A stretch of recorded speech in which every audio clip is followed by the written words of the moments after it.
Hi folks. Hey, I'll tell you what, Sty's just sitting here and he's taking in the outdoors, just enjoying himself, relaxing today. And I'm just sitting here and I'm watching the waxwings flying around, and for some reason they like to sit on top of my adventure trailer up here. And I don't know, it must be a nice warm spot for them to sit. Plus they can see all around my camp.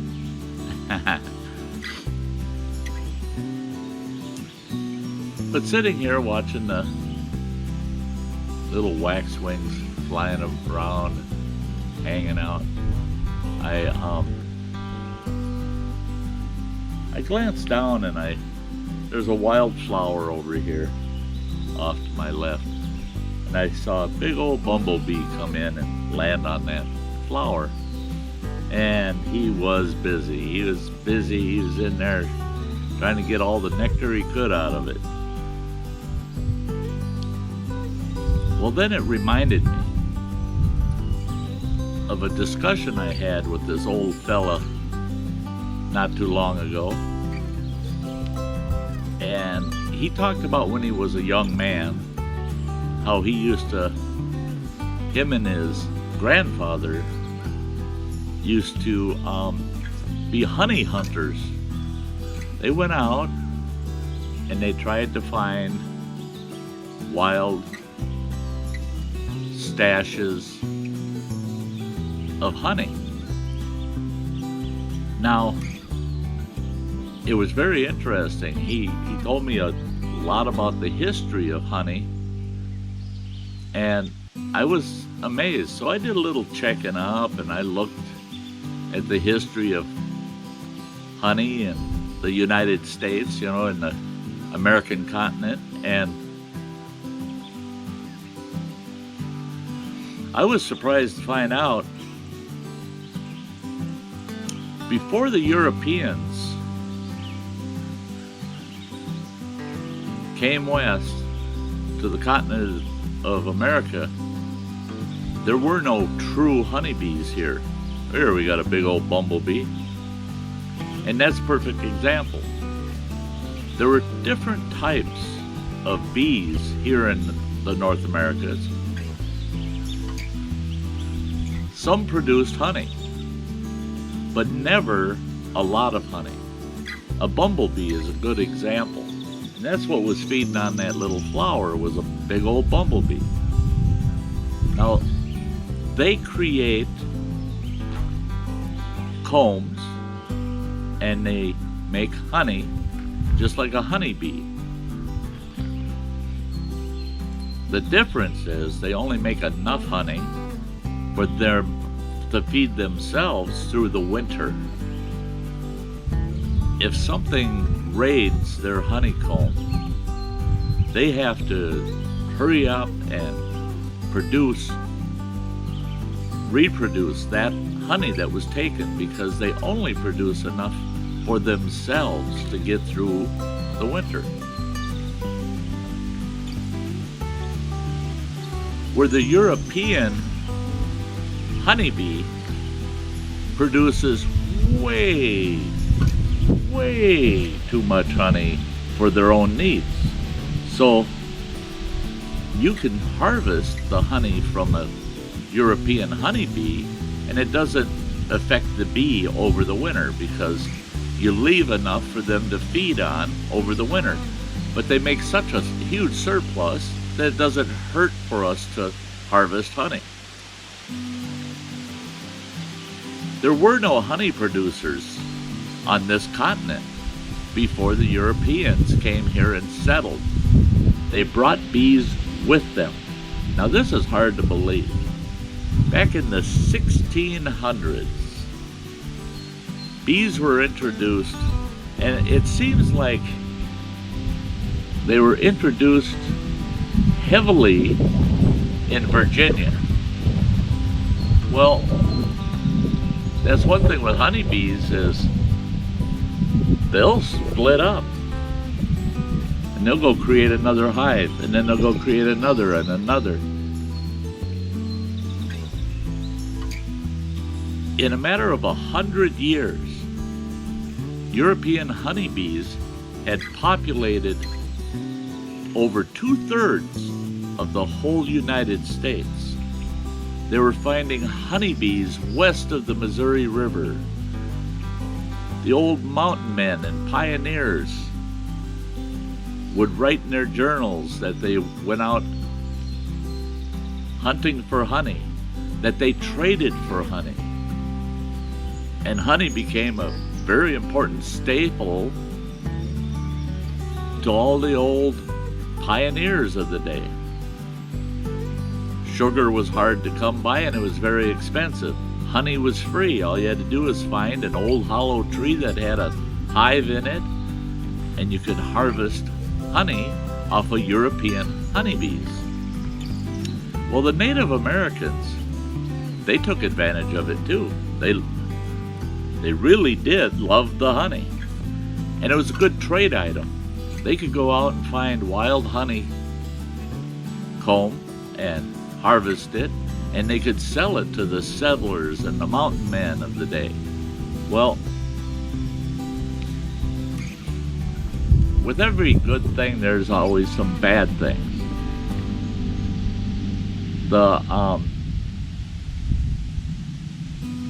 The Native Americans used to call the European honeybee the white man's fly. The white man's fly. They had never seen them before. And then all of a sudden, now here they are. They're all over the place. And the Native Americans, they're so industrious and they know the outdoors. They got such a good relationship with the outdoors. Finding honey trees almost seemed like second nature for them. They had no problem finding honey trees. Well, that could be a video all of itself on how you find a honey tree. Well, the thing is why they, the Native Americans, when they would find honey trees back at the beginning, when the honeybees first were introduced here, when a Native American would find a honey tree, he'd go back to his tribe and say, I found honey. And he'd have a basket full of honey. And he'd say, this is sweet and good, but it's a bad omen. It's a bad sign. And they'd say, why? And he'd say, that means the white man will follow. Where the bees show up and create honey trees, the white man will follow behind them. That wherever the white man goes, the bees are in front of them. And historically, that proved correct. Now, oddly, in the United States, one state, the very last state to ever have honeybees actually establish themselves, was the state of Oregon. And now California had honeybees,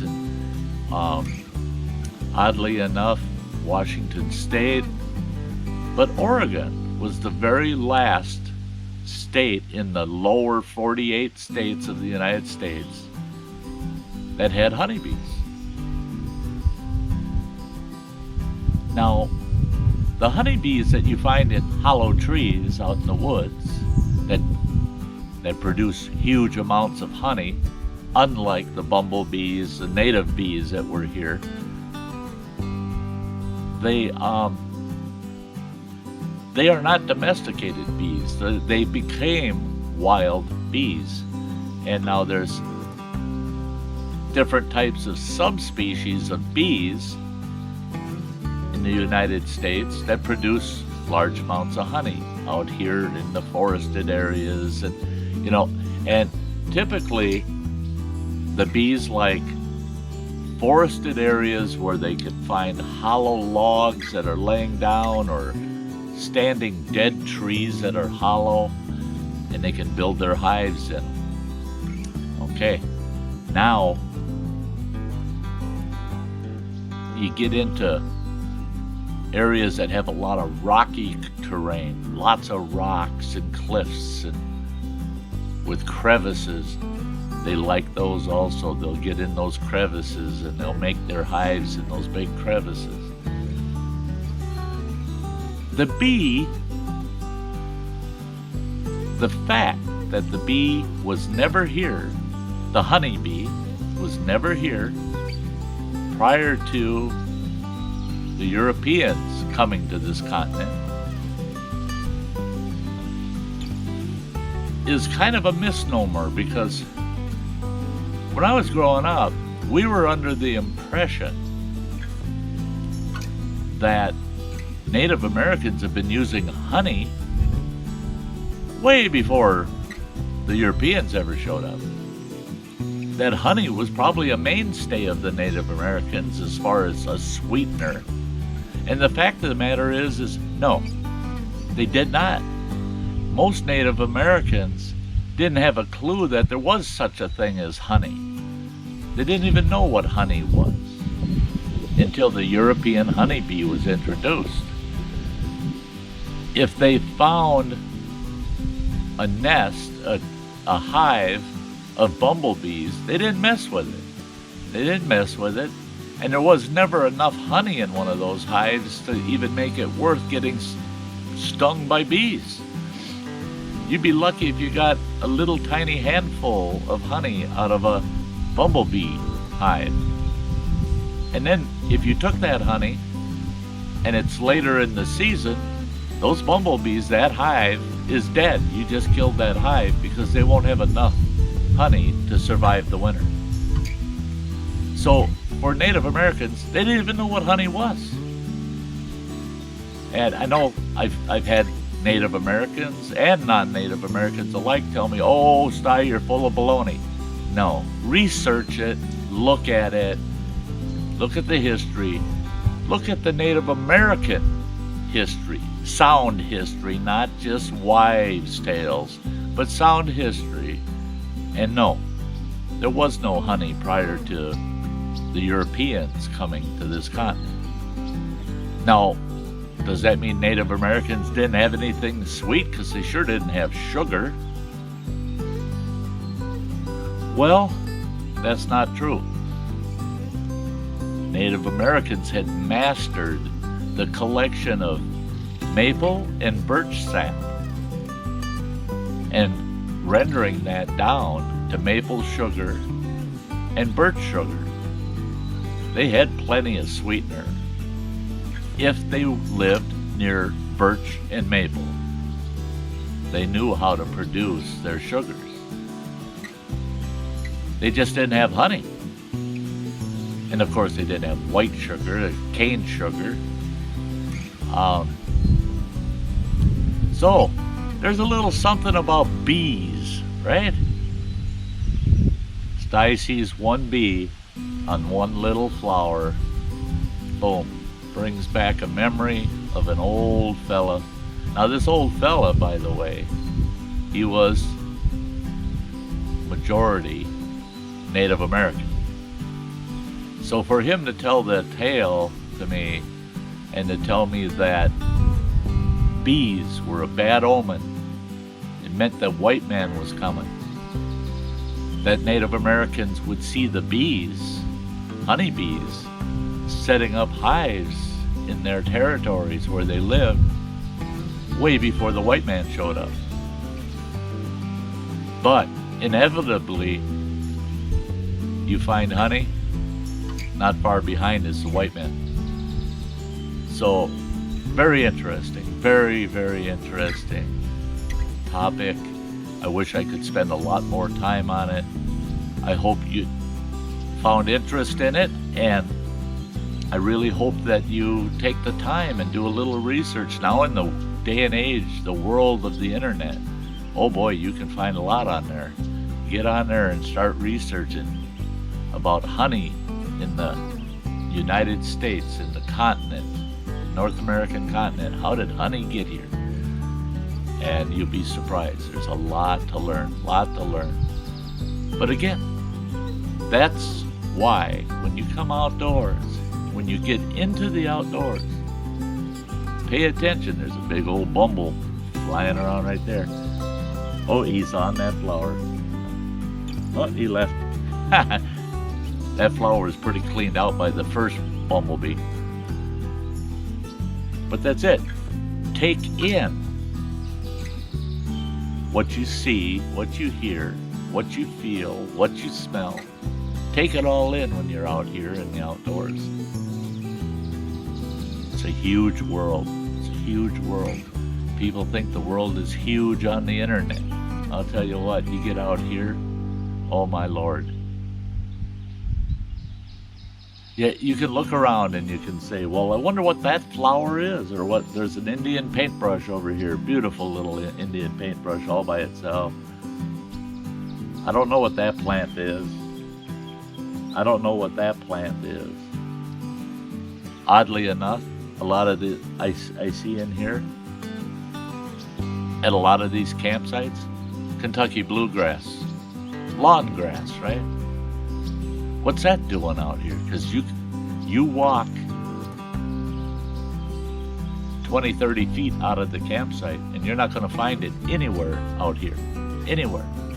Come into the campsites, Kentucky bluegrass. Well, it's because man came along and seeded it here. Is that a good thing or is that a bad thing? I don't know. Will that grass, can that grass become invasive? I don't know. But I see things all the time that trigger questions. Why is it? How did that get there? When did it get there?